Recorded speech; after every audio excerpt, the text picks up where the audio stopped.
Did I just accidentally find Christopher Columbus's sword? Hi folks, Matt Easton here, Schola Gladiatoria. Now, this is crazy. Okay, so there are lots of swords in the world which are attributed to famous people from history. Most of them, unfortunately, complete BS, complete rubbish. They definitely didn't belong to those people. You know, William Wallace's sword in Stirling Castle, not William Wallace's sword. Robert the Bruce's sword, not his sword. Charlemagne's sword, a couple of swords actually, not his sword. There's many swords attributed to Tipu Sultan, and some of them almost certainly did belong to him, because his armoury was raided, so they were probably not necessarily his personal swords, but swords that he gave out to retainers and followers and loyal people as prizes, and some of those undoubtedly were associated with him. However, some of them also have probably been attributed to Tipu Sultan and his court when there's no firm connection. So the basic fact here is that people love to get swords. They find them in collections or they buy them in auctions. You know, they're in museums. And for obvious reasons, they want to attribute them to famous historical people to increase their value, increase the prestige of the museum, increase the price, the hammer price they'll get in auction, and all of those sorts of things. So when I'm researching something else, something completely, well, almost unrelated, and I stumble across a sword which at one time was attributed as the sword of Christopher Columbus, my immediate thought is, yeah, right. But you've got to bear in mind that I've spent the last 30 years studying antique swords. I'm an antique sword dealer. It's my business. I run a limited company selling antique swords. I teach people how to use historical swords. I study historical treatises. I'm completely wrapped up in this stuff, and I've never seen this sword before. And I'm thinking, why have I never seen this sword before? And certainly I've never seen a sword attributed to Christopher Columbus that looked anything like this.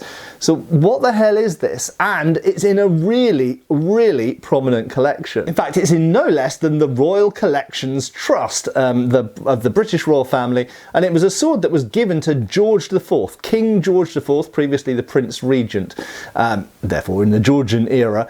And it was given as a gift, and it was presented as, this is the sword of Christopher Columbus. Here's something for your collection. Now, if this was any old sword, I would just scroll on, I'd move on, and very often swords in the Georgian era, they didn't really know, most people anyway, didn't know what a sword from Christopher Columbus's time actually looked like. They could have a 17th century rapier and go, ah, this is Columbus's sword. There you go, King George.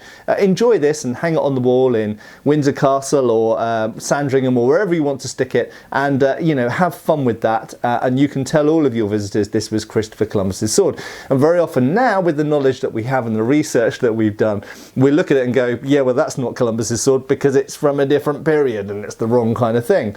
But I look at this sword and I think, actually, that could actually be a sword from Columbus's time, which is extremely unusual for a sword which was attributed in the Georgian era when they didn't actually know very well how to date medieval and Renaissance swords. And so here is the sword. Now, just to briefly digress for a minute, let's talk about what type of swords were around in Christopher Columbus's time. So he was born in 1451 and died in 1506, and obviously famously discovered the Americas, or probably wasn't the first, definitely wasn't the first European to do so, in 1492. So we're talking about the second half of the 15th century and just very slightly into the 16th century. Okay, so 15th century is 1400s, 16th century is 1500s. So the second half of the 15th century. Now, a lot of people, I think, because of artwork and movies that have been made, think of Christopher Columbus as a sort of, I think they think of him as being a little bit later than he actually was. But by an English history point of view, this is late medieval, okay? This is kind of like right at the beginning of the Tudor period and the end of what we call the medieval period. So, you know, the same period as the Wars of the Roses and stuff like this. So the kind of swords that were around at this time were like this one I'm holding. That's why I picked this one. So this is the Albion Lancaster, and this is a sort of sword that was around from about 1450 all the way through this specific model, all the way through to 1500. Okay, so this absolutely, Christopher Columbus could have had a sword exactly like this, and this is obviously what it would look like when it was new. It wouldn't look like that now because it would have aged. Or he could have had, for example, a very early type of side sword. That is essentially a sword like this, but maybe with added finger rings, maybe with a side ring, maybe with a knuckle bow.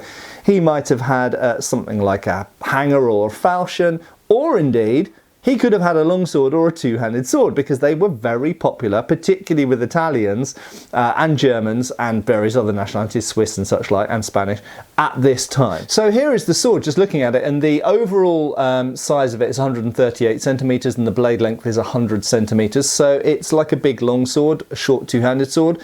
Those proportions fit well with early two-handed swords and larger longswords in this period, the late 15th century. And if we look at the hilt style, if we look at the pommel and pommel shape, and if we look at the crossguard shape and indeed the ricasso, we could call this an oak shop Type 19 blade perhaps, or form of it, something related to it. It's quite an Italian Spanish style blade, fits perfectly with Columbus.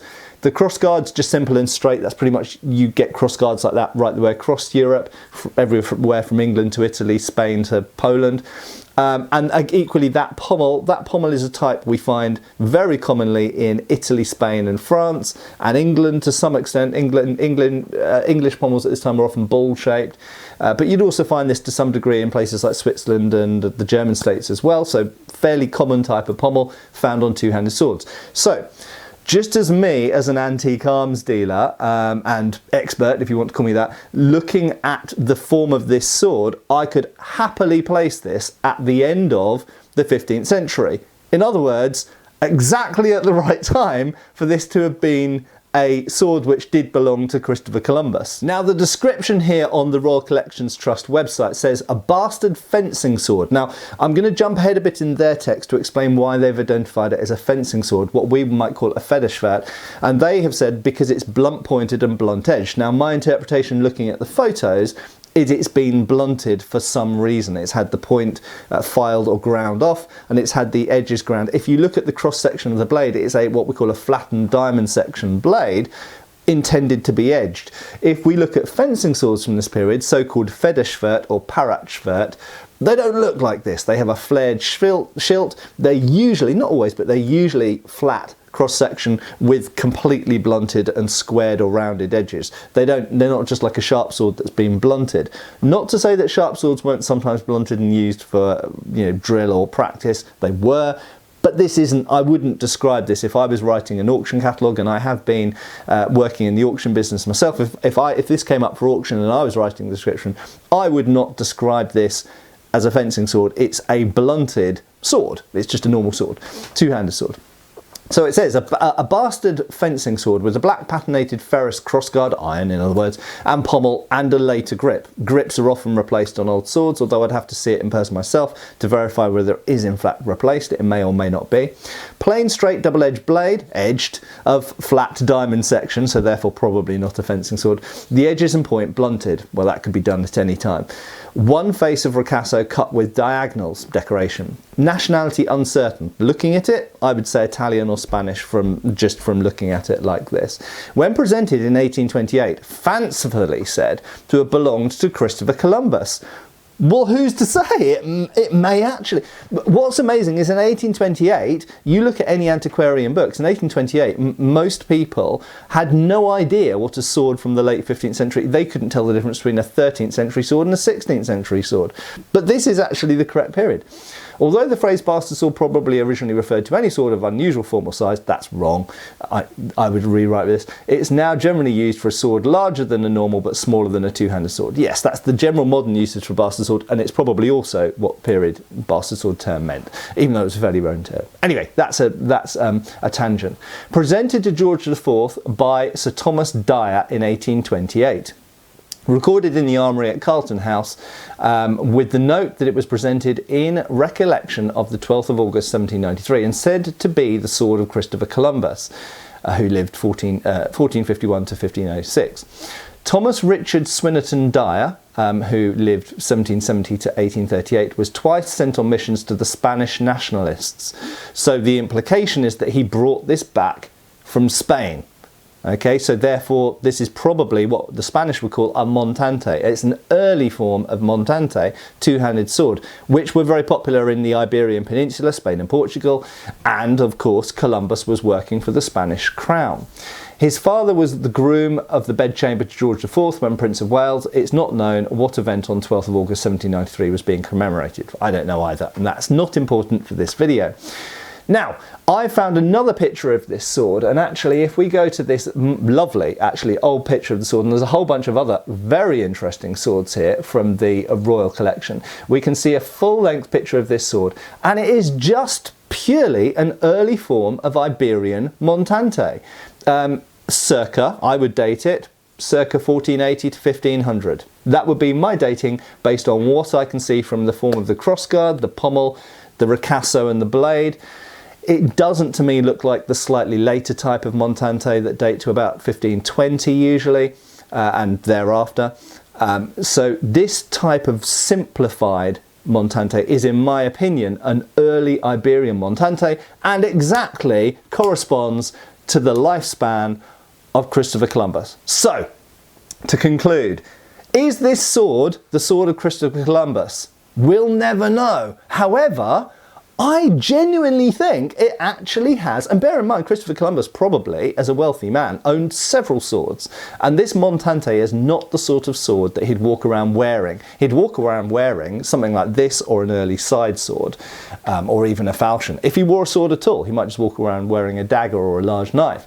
But it's entirely possible that Christopher Columbus owned this sword amongst his belongings, and that has been passed down orally or possibly even in written records if this was researched into. And this is in the Royal Collection. This was given to George IV as the sword of Christopher Columbus at a time when they had so little knowledge on how to date swords. But now, with the knowledge that we've got now, I would absolutely date this to the time of Christopher Columbus.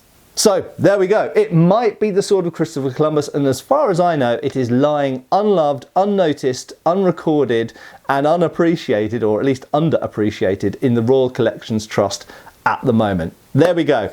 If you find out this is declared as Christopher Columbus's sword, remember where you saw it first, folks. Remember who told you, and hopefully I'll still be around to see it if it ever gets confirmed by any kind of records or illustrations from manuscripts or treatises or something one day. Thanks a lot for watching, and I'll see you back on the channel again soon. Cheers, folks. Thanks for watching. We've got extra videos on Patreon. Please give our Facebook a like and subscribe if you haven't already. Cheers, folks.